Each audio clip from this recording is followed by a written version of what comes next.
आज हम बिल्कुल नया टॉपिक स्टार्ट करें, एसिड बेसिस एंड सॉल्ट। ठीक है।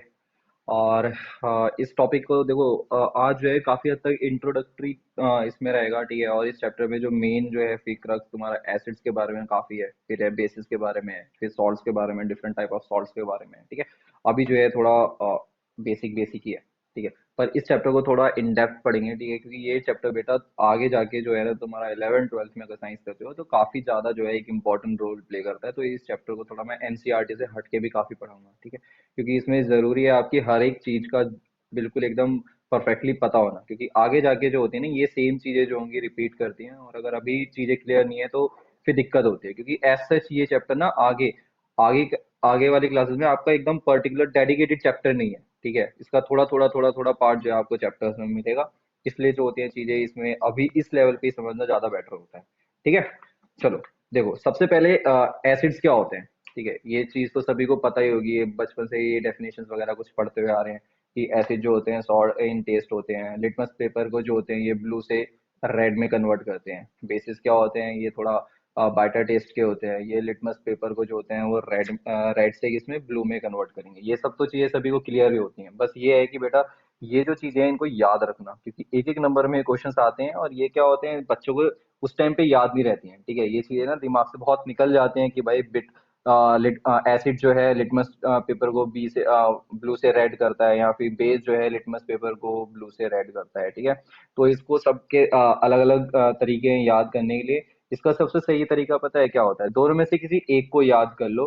दूसरा फिर अपने आप उसका जस्ट अपोजिट है। जैसे मैंने इसको याद कर रखा था, बेस को याद कर रखा था, मैंने बेस को याद कर रखा था बी आर बी से। ठीक है। यानी base turns red litmus to blue. ठीक है। तो इसका जस्ट अपोजिट हो जाएगा आपका एसिड का। ठीक है। तो ऐसे जो होता है इसको याद कर लेना। ठीक है। तो एसिड एंड बेसिस के सॉल्ट क्या होता है, एसिड्स और बेसिस जब आपस में रिएक्ट करते हैं, ठीक है, तो वो बनाते हैं सॉल्ट। ठीक है। अब ये जो सॉल्ट होता है, इस सॉल्ट के पास ना तो करैक्टरिस्टिक होती हैं आपकी एसिड की, और ना ही करैक्टरिस्टिक्स होती हैं आपकी बेस की। ठीक है। और इसलिए ये जो रिएक्शन जो होता है इसे हम कहते हैं न्यूट्रलाइजेशन रिएक्शन, क्योंकि ये दोनों जो होते हैं एसिड और बेस अपने ही अफेक्ट को जो होते हैं न्यूट्रलाइज कर देते हैं, नल कर देते हैं। ठीक है। जो भी वो अफेक्ट दिखा रहे होते हैं वो सारे के सारे अफेक्ट्स जो होते हैं वो यहाँ पे आके जो होते हैं खत्म हो जाते हैं। ठीक है। अब देखो इंडिकेटर्स क्या होते हैं, कोई डिफाइन करेगा इंडिकेटर्स क्या होते हैं। ये वर्ड तुमने काफी बार पढ़ भी रखा होगा। इंडिकेटर्स क्या होते हैं, इंडिकेटर्स बताओ। ओवर रेटिंग बताओ।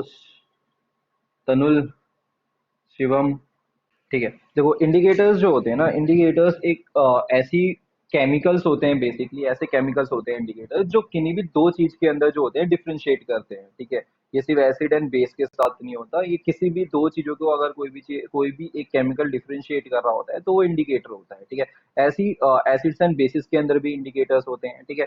यहाँ पे दो टाइप के इंडिकेटर्स होते हैं, एक होता है आपका एसिड बेस इंडिकेटर्स और एक होता है बेटा ऑल फैक्ट्री इंडिकेटर्स। ठीक है। एसिड बेस इंडिकेटर्स के साथ क्या होता है, यहाँ पे कलर चेंज हो जाता है। एसिड बेस इंडिकेटर्स जो होते हैं यहाँ पे होता है आपका कलर में चेंज। ठीक है। यहाँ पे कोई भी जो आप केमिकल डाल रहे हो उसका कलर है वही चेंज हो जाता है। जबकि जो ऑल फैक्ट्री होते हैं ना, ऑल फैक्ट्री याद रखना बेटा, ये ऑल फैक्ट्री जो है वर्ड ये आपका स्मेल से रिलेट कर रहा है। ठीक है। स्मेल से रहता है, और यहाँ पे जो होता है जो ऑर्डर होता है वो जो होता है चेंज हो जाता है। यानी जो स्मेल होती है किसी भी एक केमिकल की, जो स्मेल होती है वो चेंज हो जाती है आपकी ऑल फैक्ट्री इंडिकेटर्स में। ठीक है। क्लियर है बेटा, ये चीज बताओ पहले। क्लियर है, यहाँ तक क्लियर है सब। देखो अब इसमें जो है बेटा हर एक इंडिकेटर के बारे में हमें पढ़ना है। ठीक है।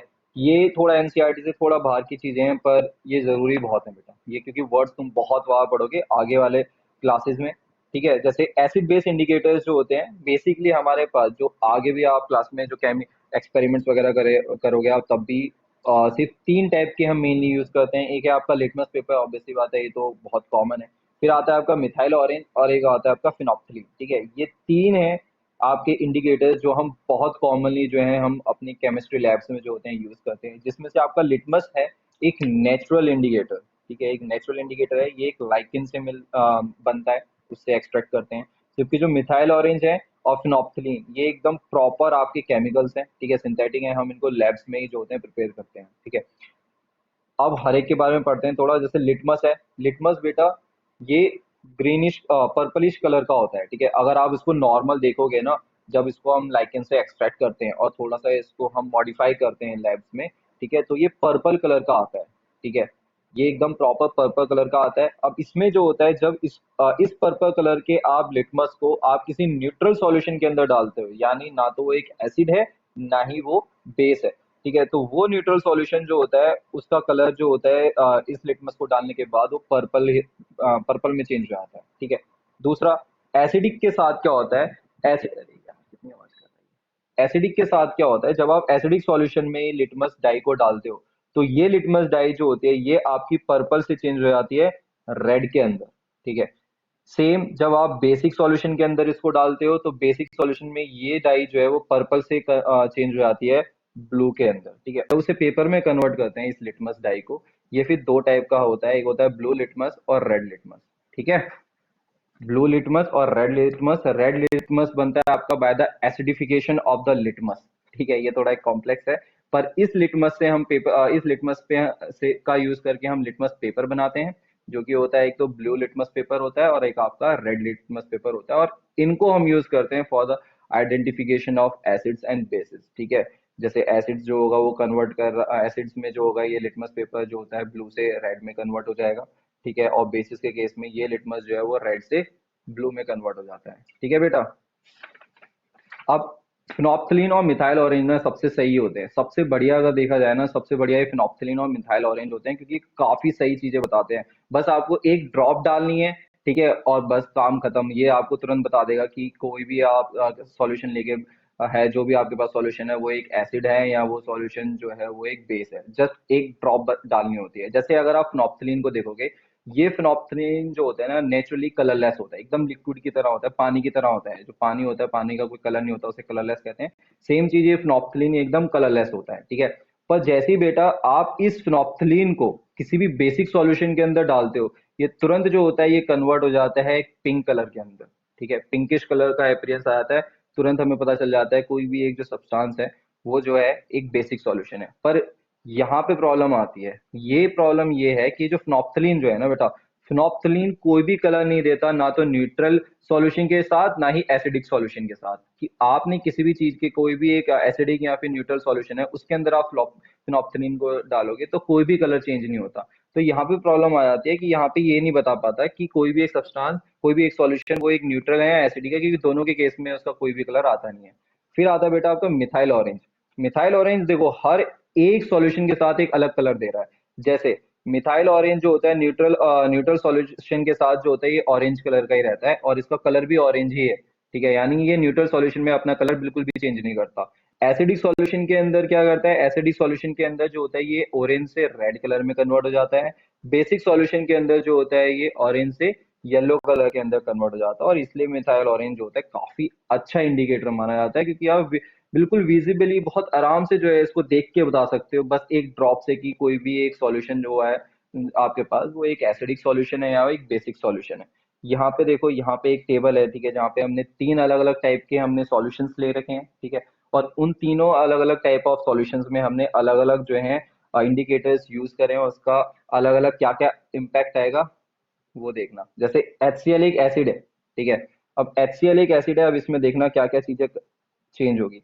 Blue litmus, blue litmus paper अगर आप उसके एसिड के अंदर डालोगे, ठीक है, तो उसके अंदर कोई भी चेंज नहीं आता, ठीक है, वो एज इट इज रहेगा। और ये क्वेश्चन बहुत अच्छे लेवल जैसे आपके SSC वगैरह के एग्जाम्स में भी पूछ लिया जाता है, ठीक है। स्कूल लेवल में तो बहुत ही रेयर ही पूछा है, पर अच्छे जैसे कॉम्पिटेटिव एग्जाम्स में ये चीजें पूछते हैं काफी, ठीक है। जो ब्लू लिटमस पेपर जो होता है वो कोई भी अफेक्ट नहीं दिखाएगा अगर आप किसी भी एसिडिक सॉल्यूशन के अंदर उसको डालते हो। पर जैसे रेड लिटमस पेपर डालोगे तो वो, अरे वो चेंज हो जाता है, ठीक है। और ऐसे ही आपका फिनोप्थलीन है वो कलरलेस रहेगा, ठीक है। फिर आपका जो मिथाइल ऑरेंज है वो रेड कलर में चेंज हो जाएगा। ऐसी सारी की सारी पूरी चीज जो है यहाँ पे एक बार इसे पढ़ लेना, ठीक है बेटा। ये समझ में आ रहा है कुछ? अब इसके पास फिर नॉर्मल कुछ हमारे पास और भी नेचुरल इंडिकेटर्स हैं, जिसमें हाँ जैसे टर्मरिक है, ठीक है, और रेड कैबेज लीव्स हैं, ठीक है, फ्लावर ऑफ हाइड्रोगेनिया है, ये सब हैं। इनके ज्यादा रिक्वायरमेंट है नहीं, ठीक है। एनसीईआरटी में एक छोटा सा बॉक्स में ये चीजें लिखी हुई हैं। ऐसा आपको इतनी ज्यादा इसकी रिक्वायरमेंट नहीं पड़ेगी, बस आप थोड़ा बहुत पढ़ लेना, ठीक है, कि कौन सा जो है कौन सी चीज जो है किस में कन्वर्ट होती है। जैसे टर्मरिक जो है नॉर्मल मीडियम है, एनएम इसमें है normal medium, neutral medium. Neutral medium में वो येलो कलर का ही रहता है, एसिडिक मीडियम के अंदर वो जो होता है वो येलो कलर का रहता है, और बेसिक मीडियम में आते ही जो होता है वो रेडिश ब्राउन हो जाता है। ठीक है, तो यहाँ पे जो है थोड़ा बस इसको पढ़ लेना, बाकी इन चीजों के ऊपर कभी क्वेश्चंस नहीं आए हैं। कभी कभार टर्मरिक के ऊपर तो भले ही वो पूछ लेता है। ठीक है, अब ऑल फैक्ट्री रिसेप्टर्स भी ज्यादा काम के नहीं है, जस्ट पढ़ लेना। जैसे ओनियन है और वेनिला है। ओनियन जो होता है, ठीक है, ओनियन के साथ क्या होता है कि इसकी जो एसिडिक वो रहती है, जो एसिडिक मीडियम में अगर आप ओनियन को रखते हो, ठीक है, तो इसकी स्मेल जो होती है ना खत्म नहीं होती। आप ओनियन को आराम से जो होते हैं स्मेल कर सकते हैं। ठीक है, पर जैसे ही आप उसको बेसिक मीडियम के अंदर रखते हैं बेटा, उसकी स्मेल जो होती है ओनियन की बिल्कुल खत्म हो जाती है। ठीक है, दूसरा सेम वनीला के साथ होता है। वनीला भी क्या होता है, वनीला की जो एसिडिक मीडियम के अंदर स्मेल जो होती है वो रिटेन रहती है, वो बिल्कुल आपको स्मेल आएगी एसिडिक मीडियम में आप रखोगे, पर जैसे ही आप उसको बेसिक मीडियम के अंदर रखते हो तुरंत जो होती है उसकी स्मेल जो होती है खत्म हो जाती है। तो ये है हमारे पास कुछ ऑल्फैक्टरी रिसेप्टर्स, जिनको जस्ट हम सूंघ के जो होते हैं उनकी स्मेल से जो है हम बता सकते हैं कि कोई भी एक सॉल्यूशन हमारे पास वो एसिडिक है या फिर वो बेसिक है। ओके, ये तो जस्ट मेन हल्का हल्का था। अब है बेटा एसिड्स चैप्टर जो मेन है यहाँ पे, वो तो पूरा इंट्रोडक्शन था, थोड़ा इंडिकेटर्स के बारे में बताना था। ठीक है, मेन आता है बेटा देखो एसिड्स। ठीक है, सारे के सारे एसिड जितने बार भी हमें पता है वो सारे के सारे जो होते हैं खट्टे होते हैं। ठीक है, कोई एसिड आपको ऐसा नहीं मिलेगा जो आपको मीठा लगेगा। ठीक है, सारे के सारे एसिड जो होते हैं खट्टे होते हैं, और उनका जो खट्टा होने का रीजन आता है वो आता है क्योंकि वहां उनके पास होते हैं हाइड्रोनियम आयंस, यानी एच पॉजिटिव आयंस। ठीक है, एच पॉजिटिव आयंस होने की वजह से जितने भी जो एसिड्स होते हैं वो सब जो होते हैं खट्टे होते हैं। ठीक है, एसिड्स के दो टाइप होते हैं बेटा, ऑर्गेनिक एसिड्स और इनऑर्गेनिक या फिर मिनरल एसिड्स। ऑर्गेनिक एसिड्स होते हैं सारे के सारे जो हमें नेचर से मिलते हैं। ठीक है, नेचर में जितने और भी जो एसिड्स अवेलेबल हैं वो सारे के सारे होते हैं बेटा ऑर्गेनिक एसिड, जो नेचुरली हमें मिलते हैं, चाहे वो हमारी ह्यूमन बॉडी से बन रहे हैं या फिर हमारे प्लांट से हमें एक्सट्रैक्ट कर रहे हैं, वो सारे के सारे ऑर्गेनिक एसिड्स होते हैं। इनऑर्गेनिक एसिड जो होते हैं, जो ऑर्गेनिक एसिड्स के अलावा हैं, जो मिनरल से इनऑर्गेनिक कंपाउंड से मिलके बन रहे हैं, वो सारे के सारे हमारे इनऑर्गेनिक एसिड्स आते हैं। और याद रखना बेटा, जितने भी जो इनऑर्गेनिक एसिड्स हैं, जितने भर भी इनऑर्गेनिक एसिड्स हैं, वो सारे के सारे बहुत ज्यादा खतरनाक एसिड्स होते हैं। ऑर्गेनिक एसिड्स काफी ज्यादा वीक एसिड्स होते हैं, जबकि इनऑर्गेनिक एसिड्स बहुत ज्यादा हाईली डेंजरस एसिड्स होते हैं, जिसमें बहुत तगड़ा आपका एग्जाम्पल है HCl। ठीक है, HCl एक इनऑर्गेनिक एसिड है जो कि काफी ज्यादा एक स्ट्रॉन्ग एसिड है, काफी ज्यादा डैमेजिंग एसिड है। ठीक है, अब देखो सारे के सारे एसिड्स के पास जो होते हैं यहाँ पे हाइड्रोजन आयंस होते हैं। जितने पर भी जो एसिड्स होते हैं उनके पास हाइड्रोजन आयंस होते हैं। जैसे HCl है, ये रहा आपका hydrogen ion, HNO3, H2SO4, H2CO3, H3PO4, ये सारे के सारे क्या होते हैं, हाइड्रोजन आयंस देते हैं। पर कब देंगे, जब इनको हम किसी भी एक्वा सॉल्यूशन के अंदर डालते हैं, यानी जब भी इन एसिड्स को हम पानी के अंदर डालते हैं तो तुरंत क्या करते हैं, ये एसिड जो होते हैं क्या करते हैं, ये टूट जाते हैं इनटू अपने अपने आयंस के अंदर टूट जाते हैं। और जब ये आयंस के अंदर टूटेंगे तो उनके पास एक आयन निकलेगा ही निकलेगा, जो कि होता है आपका हाइड्रोजन आयन। ठीक है, और इसी की वजह से जो होते हैं सारी की सारी जो प्रोसेसेस होते हैं, जो एसिड जो जितने भी जो रिएक्शंस करते हैं वो इस H पॉजिटिव की वजह से करेंगे, जो इस चैप्टर में आगे हमें पढ़नी है। ठीक है, जितनी भी जो रिएक्शंस होती हैं किसी भी एक एसिड के अंदर, वो इसी हाइड्रोजन आयन की वजह से होती है। ठीक है, अब क्लासिफिकेशन है। क्लासिफिकेशन में जो होता है हमारे पास तीन मेन क्लासिफिकेशन है उसका। उनकी स्ट्रेंथ के बेसिस पे हमने एसिड को कैसे क्लासिफाई कर रखा है, उनकी कंसंट्रेशन के बेसिस पे हमने कैसे उनको क्लासिफाई कर रखा है, और वही है उनका बेसिसिटी के ऊपर कैसे क्लासिफिकेशन है। ये तीन क्लासिफिकेशन है और तीनों के तीनों ही जो है बेटा इक्वली इंपॉर्टेंट है। ठीक है, सबसे पहला आपका क्लासिफिकेशन है बेटा उनकी स्ट्रेंथ के बेसिस पे, नॉर्मल, यानी एक एसिड जो है एक स्ट्रॉन्ग एसिड है या एक वीक एसिड है। देखो स्ट्रॉन्ग और वीक का क्या मतलब होता है समझना है यहाँ पे बेटा। स्ट्रॉन्ग एंड वीक का मतलब होता है बेटा उसका डिसोसिएशन से। डिसोसिएशन का मतलब होता है एक एसिड जो है कितनी अच्छी तरीके से टूट रहा है अपने आयंस के अंदर। जैसे HCl देखते हैं, HCl जो है ये किसके अंदर टूटेगा, ये hydrogen ion plus chloride ion के अंदर टूटेगा। ठीक है, अब अगर ये HCl जो है ये कंप्लीटली जो है हाइड्रोजन आयन और क्लोराइड आयन के अंदर टूट जाता है, ठीक है, तो इसे हम कहते हैं कंप्लीट डिसोसिएशन। ठीक है, पर अगर कोई एक ऐसा एसिड होता है जो कंप्लीटली ब्रेकअप नहीं होता इनटू हाइड्रोजन आयन और आपके उसके दूसरे आयंस के अंदर, ठीक है, तो वो जो होता है इनकम्प्लीट डिसोसिएशन होता है। जैसे यहाँ पे देखो, यहाँ पे क्या होता है, CH3COOH है। ठीक है, ये बेटा ब्रेक होता है into CH3COO negative plus H positive. Just एक हाइड्रोजन आयन जो है यहाँ पे इसका ब्रेक हुआ है। ठीक है, ये होता है बेटा पार्शियल डिसोसिएशन, ठीक है, क्योंकि यहाँ पे कंप्लीटली जो इसके हाइड्रोजन आयंस थे वो कंप्लीटली ब्रेक नहीं हुए हैं, यहाँ पे सिर्फ एक ही हाइड्रोजन आयन जो है इसका निकल के बाहर गया है, इसे हम कहते हैं पार्शियल डिसोसिएशन। और इसी के बेसिस पर, on the basis of dissociation के बेसिस पर ही जो है हम एसिड्स को दो पार्ट्स में डिवाइड करते हैं। एक है आपके स्ट्रॉन्ग एसिड्स और दूसरे होते हैं आपके वीक एसिड्स। स्ट्रॉन्ग एसिड्स क्या होते हैं? स्ट्रॉन्ग एसिड्स आपके कंप्लीट डिसोसिएशन दिखाते हैं, और आपके जो वीक एसिड्स होते हैं, वीक एसिड्स आपके पार्शियल या फिर इनकम्प्लीट जो होते हैं डिसोसिएशन शो करते हैं, ठीक है। अब देखो यहाँ पे एक और पॉइंट है कि जो मोस्टली जितने जो ऑर्गेनिक एसिड्स होते हैं वो सारे के सारे जो होते हैं वीक एसिड्स होते हैं। रीजन एक ही है कि जितने वो जो आपके ऑर्गेनिक एसिड्स हैं वो सारे के सारे जो हैं ये आपके पार्शियल डिसोसिएशन दिखाते हैं, ठीक है, यानी वो कंप्लीटली जो होते हैं अपने आयंस के अंदर नहीं टूटते। जबकि आपके जो मिनरल्स एसिड हैं, जितने वही जो मिनरल एसिड हैं, ये रहे आपके सारे मिनरल एसिड हैं, HCl है, HNO3 है, H2SO4 है, ये तो बल्कि स्टार्टिंग के जो एसिड्स हैं ये तो काफी ज्यादा जो होते हैं खतरनाक एसिड्स हैं। ये सारे के सारे एसिड, मिनरल एसिड जो होते हैं वो काफी ज्यादा स्ट्रॉन्ग एसिड्स आते हैं। क्यों? क्योंकि ये जो होते हैं बेटा कंप्लीट डिसोसिएशन दिखाते हैं, ठीक है। ये हो गया। अब आता है बेटा आपके पास कंसंट्रेशन के बेसिस पर, ठीक है। कंसंट्रेशन के बेसिस पे क्या होता है कि आपके हाइड्रोजन आयंस की कंसंट्रेशन कितनी है सॉल्यूशन के अंदर। कंसंट्रेशन को कोई डिफाइन कर सकता है कि बेटा कंसंट्रेशन क्या होती है? कंसंट्रेशन क्या होती है? देखो, कंसंट्रेशन का मतलब ना थोड़ा सा अलग होता है। देखो, सपोज करो बेटा आपके पास यहाँ पे एक बीकर है और इस बीकर के अंदर है पानी, ठीक है, और साइड में एक और बीकर है, दोनों के अंदर जो है इक्वल अमाउंट में जो है पानी है, ठीक है। अब यहाँ पे जो है मैंने शुगर डाली और यहाँ तक इसमें शुगर बस मैंने इतनी डाली थी, और इसके अंदर शुगर जो है मैंने यहाँ पे डाली। ऑब्वियस सी बात है, जो बीकर बी है, ठीक है, जो बीकर बी है इसके अंदर शुगर की जो अमाउंट है वो ज्यादा है, ठीक है, शुगर की अमाउंट जो है ज्यादा है, ठीक है। और यही होता है यहीं पे कॉन्सेप्ट आता है बेटा कंसंट्रेशन का, कंसंट्रेटेड चीजों का, ठीक है। कंसंट्रेटेड चीजों का मतलब होता है, देखो, एक है हमारे पास जो होता है सॉल्वेंट होता है और एक होता है सॉल्यूट, ठीक है। सॉल्वेंट क्या होता है? सॉल्वेंट वो होता है जिसके अंदर हम कोई भी चीज जो होते हैं मिलाते हैं, और सॉल्यूट क्या होता है? जो हम चीज मिला रहे होते हैं। यहाँ पे सॉल्वेंट क्या है? यहाँ पे सॉल्वेंट है हमारा वाटर, सॉल्यूट है यहाँ पे हमारा चीनी, ठीक है। अब यहाँ पे जो है जहाँ पे जिस भी कंटेनर के अंदर हमने सॉल्यूट ज्यादा मिलाया है, ठीक है, वो होता है बेटा कंसंट्रेटेड सॉल्यूशन, और जिसके अंदर हमने सॉल्यूट जो है कम मिलाया होगा वो होगा हमारा, कैसा होगा? डाइल्यूट सॉल्यूशन, ठीक है। देखो, कंसंट्रेशन, कंसंट्रेटेड एसिड और डाइल्यूट एसिड का भी कॉन्सेप्ट यहीं आता है।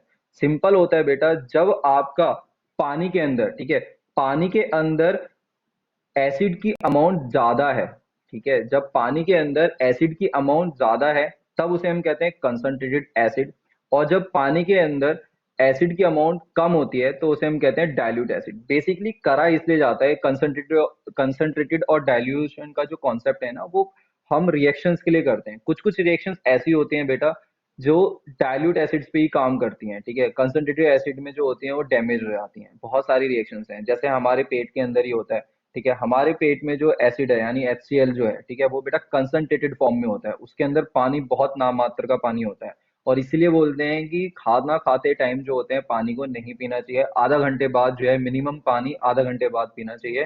क्योंकि होता क्या है, जब आप खाना खाते टाइम पानी पी लेते हैं या फिर खाना खाने के तुरंत बाद पानी पीते हैं तो उसमें जो एसिड है, जो हमारा HCl है, वो बेटा डाइल्यूट हो जाता है, ठीक है। और जब वो डाइल्यूट हो जाएगा तो हमारी जो प्रोसेस है यानी जो डाइजेशन की जो प्रोसेस है वो ढंग से नहीं हो पाएंगी, ठीक है। तो इसलिए जो होता है डाइल्यूशन का और कंसंट्रेशन का कॉन्सेप्ट वहां से आता है, ठीक है।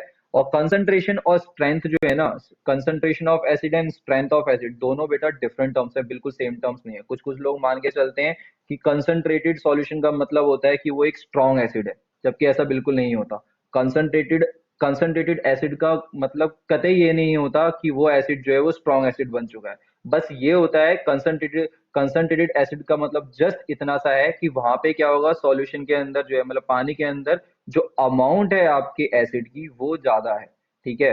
बस इतना मतलब होता है कंसंट्रेशन, ठीक है। कंसंट्रेशन और स्ट्रॉन्ग एसिड का कुछ लेना देना नहीं होता है, ठीक है। क्लियर है बेटा? तुमने ये बताया था? सॉरी बेटा, फिर सुन मैंने गलत लिया। बस बस बस बस, ठीक है। अब है बेटा बेसिसिटी के ऊपर, और ये आई थिंक कॉन्सेप्ट एनसीईआरटी में शायद नहीं है, मेरे को कंफर्म नहीं है, पर ये इंपॉर्टेंट बहुत है, ठीक है।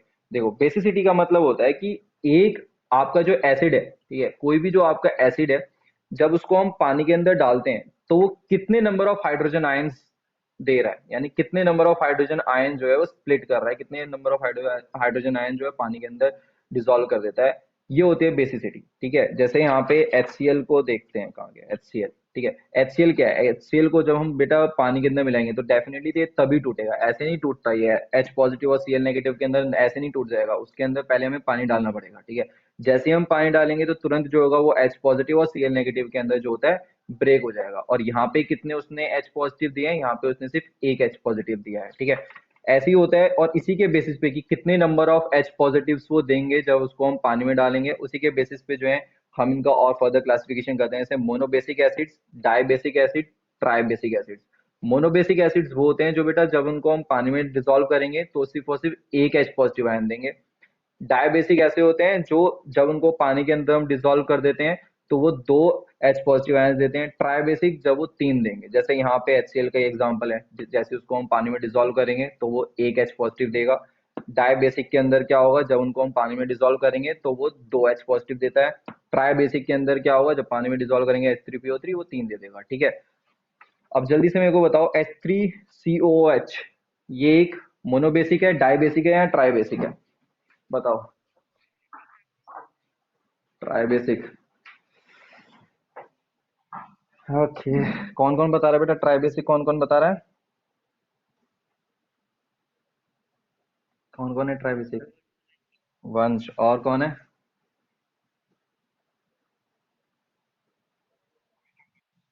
सेमी जी। और कौन है ट्राइबेसिक वाला? लगाओ बोली, ट्राइबेसिक पे कौन कौन बोली लगा रहा है भाई? कोई नहीं लगा रहा। डायबेसिक पे कौन कौन बोली लगा रहा है? कोई भी नहीं है। और मोनोबेसिक में? मोनोबेसिक में भी कोई नहीं है।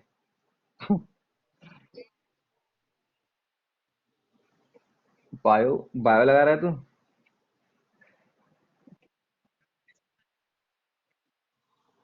डाय मतलब ना, यहाँ पे शिवम। और कोई है बेटा? और कोई नहीं लगा रहा? नैना?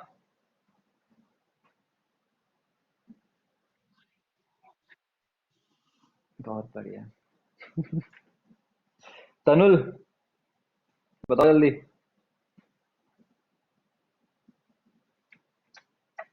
बैटरी 20%? कैसे हो गया बेटा? इसका आंसर है मोनोबेसिक। अभी तो, अभी तो जस्ट पीछे ही तो करवाया था ये मैंने, ये देखो। H3COH जो है वो टूटता है इंटू CH3CO नेगेटिव और H पॉजिटिव के अंदर। ये सिर्फ एक H पॉजिटिव देता है। ठीक है, ये टूटता है कुछ इस तरीके के अंदर, CH3COOH, ये टूटेगा CH3COO negative plus H positive के अंदर। ठीक है, अब देखो मैं तुम्हें एक चीज बताता हूँ। ठीक है, सबसे सिंपल तरीका होता है ये पता करने का कि कौन सा H पॉजिटिव जो है पानी के अंदर मतलब जाएगा, कौन सा नहीं होगा, कौन सा एसिड, कौन सा H पॉजिटिव जो है एसिड में से ब्रेक हो जाएगा। सबसे सिंपल तरीका है, जो भी आपका हाइड्रोजन ऑक्सीजन से कनेक्ट रहता है, जो भी आपका हाइड्रोजन ऑक्सीजन से कनेक्ट रहता है, सिर्फ वही हाइड्रोजन जो होगा पानी के अंदर जाके जो होगा सेपरेट हो जाएगा। इसका डायग्राम देखो, CH HHC। ठीक है, ये इसका बेटा पूरा स्ट्रक्चर है। यहाँ पे देखोगे तो यही वाला हाइड्रोजन जो है, सिर्फ यही वाला हाइड्रोजन जो है ये ऑक्सीजन के साथ कनेक्ट हो रखा है। बाकी ये वाले जो हाइड्रोजन हैं ये आपके कार्बन के साथ कनेक्ट हो रखे हैं। तो ये वाले हाइड्रोजन जो है ये ब्रेक होके उसके ये नहीं टूटेंगे, बस सिर्फ और सिर्फ आपका ऑक्सीजन वाला जो है ये टूट के जो होगा पानी में चले जाएगा। ठीक है, और जितने बार भी जो आपके एसिड्स हैं, जो आपके ऑक्सी एसिड्स, इन्हें हम कहते हैं ऑक्सी एसिड्स।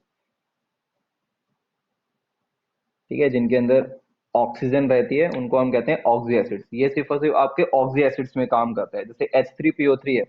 ठीक है, ये आपके पास H3PO3 है, इसका भी डायग्राम मैं अगर बना के दिखाता हूँ आपको, H3PO4 का अगर हम डायग्राम बनाते हैं तो ये भी कुछ इसी तरीके से बनेगा।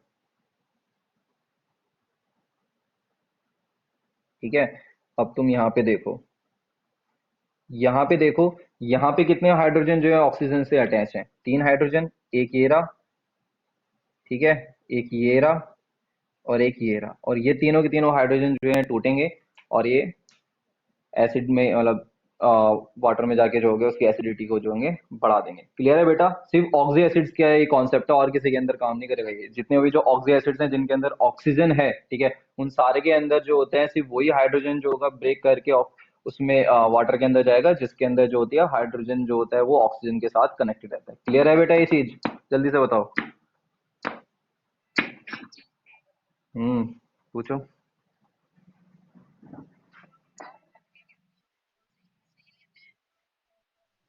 हाँ जी बेटा, सिर्फ और सिर्फ जो आपका डिसोशिएट हो जाएगा, ठीक है, जो डिसोशिएट का मतलब होता है टूटना, सेपरेट होना, ठीक है, जो अपने मेन पार्ट से, मेन अपने एसिड से जो होगा अलग हो जाएगा, सिर्फ उसी को हम लेके चलते हैं बेसिसिटी में, काउंट सिर्फ उसी को करते हैं। जैसे यहाँ पे सिर्फ और सिर्फ एक जो होगा वो अलग हो रहा है, यहाँ पे दोनों अलग हो रहे हैं, यहाँ पे तीन अलग हो रहे हैं, ठीक है। तो ये, अब जैसे इसका एक और एग्जांपल दिखाता हूँ, देखो रुको। इसमें एग्जांपल है H3PO2, ठीक है। यहाँ पे अगर आप डायग्राम देखोगे ना, यहाँ पे तुम्हें लग रहा होगा कितने यहाँ पे अभी यहाँ पे देखने से क्या लगेगा कि ये ट्राई बेसिक है, जबकि ये ट्राई बेसिक है नहीं, ये मोनोबेसिक है। क्योंकि ये डायग्राम देखो, इसका डायग्राम होता है कुछ ऐसा,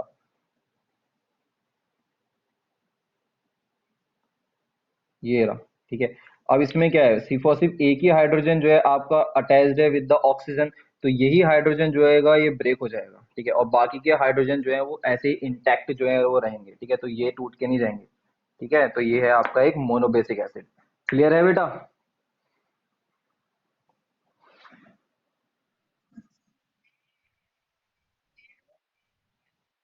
अब नो सर, नो सर कौन था बेटा?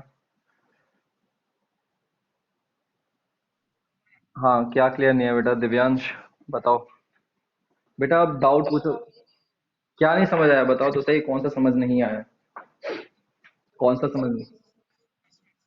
बेसिसिटी ऑफ एसिड्स का मतलब होता है बेटा कि कितने नंबर ऑफ हाइड्रोजन आयन जो है वो एक पर्टिकुलर एसिड डिसोशिएट कर देगा, ठीक है। किसी भी एक एसिड में कितने नंबर ऑफ हाइड्रोजन आयंस ऐसे हैं जिनको वो डिसोशिएट कर देगा, मतलब अपने से अलग कर देगा, ये होता है बेसिसिटी, ठीक है। नंबर ऑफ आयंस जो कि रिप्लेस हो सकते हैं, ठीक है। जो जो एसिड जो है कितने नंबर ऑफ हाइड्रोजन को अपने में से करेक्टली जो है निकाल देगा, ठीक है। और देखो ऑक्सी एसिड्स कौन से होते हैं? ऑक्सी एसिड्स वो एसिड्स होते हैं बेटा जिनके अंदर ऑक्सीजन एटम होता है। जिस भी आपके एसिड के अंदर ऑक्सीजन एटम है वो सारे के सारे ऑक्सी एसिड्स के अंदर आते हैं, ठीक है। और ऑक्सी एसिड्स के अंदर क्या होता है बेटा? ऑक्सी एसिड्स के अंदर ये प्रोसेस होती है कि आपके पास वही हाइड्रोजन जो है डिसोशिएट होगा, वही हाइड्रोजन जो है ऑक्सीजन से दूर भाग जाएगा, जो कि अटैच होगा ऑक्सीजन से। अदरवाइज कोई भी हाइड्रोजन अगर अपने मेन एटम के साथ अटैच्ड है तो वो टूट के अलग नहीं होगा। उसका एक रीजन है बहुत बड़ा। तुम्हें इलेक्ट्रोनेगेटिविटी अगर पढ़ी हो तुम लोगों ने, इलेक्ट्रोनेगेटिविटी का कॉन्सेप्ट आता है कि ये क्या होता है। ऑक्सीजन एक काफी ज्यादा एक इलेक्ट्रोनेगेटिव एटम होता है। ये इलेक्ट्रॉन्स को अपनी तरफ खींच लेता है, जैसे ये पानी के कांटेक्ट में आता है तुरंत ये जो होगा अपने इलेक्ट्रॉन्स को खींच लेगा और हाइड्रोजन को बाहर निकाल देगा लात मार के, ठीक है। बाकी और दूसरे एटम्स जो होते हैं वो ऐसा नहीं करते, ठीक है। दिव्यांश कुछ क्लियर हुआ नहीं हुआ? बताओ। और कोई बेटा किसी को डाउट? जल्दी बताओ बेटा। कभी ऐसा ना हो अभी यहाँ पे तुम डाउट ही ना पूछो और फिर बाद में ही रखो ये चीजों को, बाद में फिर पता नहीं कभी क्लियर होंगी है। अभी क्लियर करो सारी की सारी ये चीजें, खासकर एसिड वाला कॉन्सेप्ट। क्या बेटा? क्या शिवम क्या बोल रहे थे? ये स्ट्रक्चर्स, ये जो स्ट्रक्चर्स हैं ये। हाँ हाँ। ये तो बेटा, ये तुम्हें सीखने पड़ेंगे, धीरे धीरे आ जाएंगे ये। अभी ये तुम्हारा इस क्लास में नहीं है, ये तुम्हारा 11th 12th में आएगा। इस क्लास में नहीं है, 10th में नहीं है, ठीक है। ये तो बस तुम्हारे में बस इतनी ही चीजें पता होनी चाहिए। ये दो चार, ये तो ये एक एक्सेप्शन है, ये थोड़ा इन सब के बारे में तुम्हें थोड़ा पता होना चाहिए, ठीक है। और बताओ बेटा, किसी का कोई भी डाउट है? ठीक है भाई। चलो फिर बेटा, जब डाउट है ही नहीं तो अब फिर कल स्टार्ट करेंगे इसके आगे ही कुछ एसिड्स की कुछ रिएक्शंस हैं, और वो प्रॉपर ये समझेंगे कि हर एक रिएक्शन किस वजह से हो रही है, ठीक है। कल से थोड़ा सा काफी अच्छी चीजें हैं इसमें, आज तो सब ये रटने वाली चीजें थी। कल से काफी सारे रिएक्शंस के बारे में पढ़ेंगे, कौन कौन सी रिएक्शन किस वजह से हो रही हैं, कैसे बॉन्ड टूट रहे हैं, वहां पे तुम्हें थोड़ी बहुत चीजें जो होंगी वो हेल्प करेंगी। ठीक है बेटा, कल मिलते हैं अब।